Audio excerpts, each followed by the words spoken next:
world's a stage. We come in many forms. We are everywhere. I get freaked out when I see that. That didn't strike me as a threat to other countries. I took that as a domestic threat, that the psychological warfare was going to intensify until morale improved.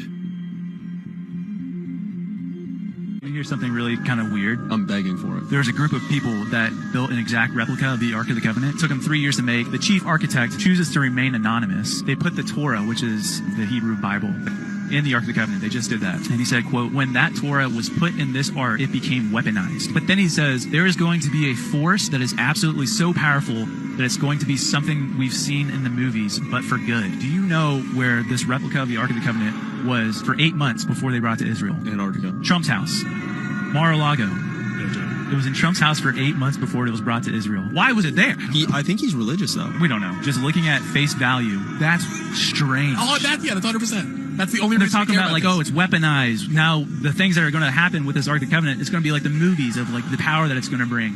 And it's like, oh, where was it before it came to Israel? It was in Mar-a-Lago. Yeah. This is one of the weirdest things I've come across. There was this prophecy of a Hopi chief. This prophecy goes back to before the white man was in America. He had this whole sketch. They didn't have a written language, but he like predicted really crazy stuff. He said there's this separation at the end of the straw line. It could either be chaos or it could be the coming of the Great Spirit again. It boiled down to one individual. It is known that our true white brother, when he comes, will be all-powerful and will wear a red cap or a red cloak. He will bring with him the sacred stone tablets. With him, there will be two great ones. One will have the symbol, it looked like it just an X. Yeah. And when I read that, just chills went down me. He mentioned that man with the X symbol. He said he will be a man of great invention. Just now understanding the X Yeah. reference. Yeah. Okay, wow. When it talked about the sacred tablets, that was we talked about the Mar-a-Lago. We talked about the Mar-a-Lago Ark of the Covenant thing. It's just weird. Yeah.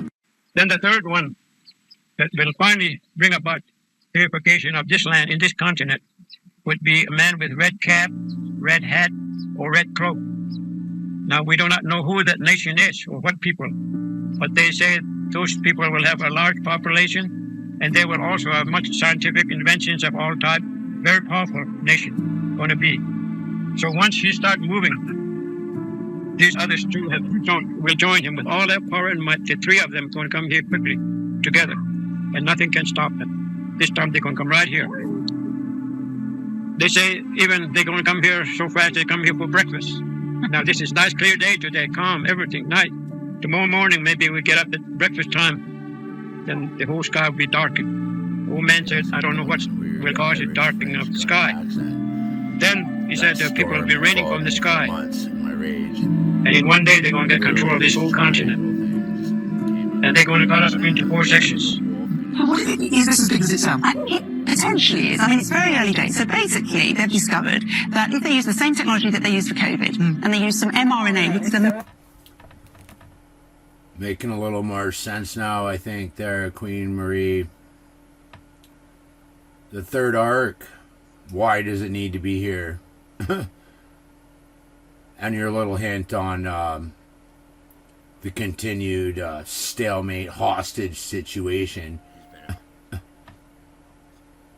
Yeah, no, it makes sense. Your what was it again? Frequency dissonance. My health getting worse. You know, on any other day, any other person, any other situation, you'd be so spot on. You know. You know, you got the bubble of your own confine. You know, let's just say you lost your husband, your wife, your job, whatever. Dealing with it, getting over it, you know, carrying on. That's a individual thing in your little bubble, right? Well, what do you do when you're connected to how many cases? You can't trust doctors. Your ID's still in limbo thanks to a 7+ year hell ride now. I can't email, text anybody that matters. Anyone else on all sides are basically... Well, it don't matter. Like, nobody wants to hear this story. You're Muslim, you don't want to hear it. You're a Christian living a lie, you don't want to hear it. You're Native, you don't want to hear it. You know... I wish I never met Albert, actually, because, like, I hope he's wrong about everything, too. I don't want to be associated with that. I don't want to Well, I won't even get into the whole song I got there. Oh, Queen Marie, why won't you just vaporize me? You know, like, please, please, please. Well, no, it's not a boo-hoo me thing. It's just I see the writing on the wall here, right? This is the X genome. The womb. This world's called the womb. You guys will never understand that. Those people, they don't come back. They're special. Yeah. I don't think I'm going to be coming back for this. No. We're done here for sure. This will be our last trip here, I think. Yep. Last trip on this world. This world's called the womb. Yeah. This is the X genome.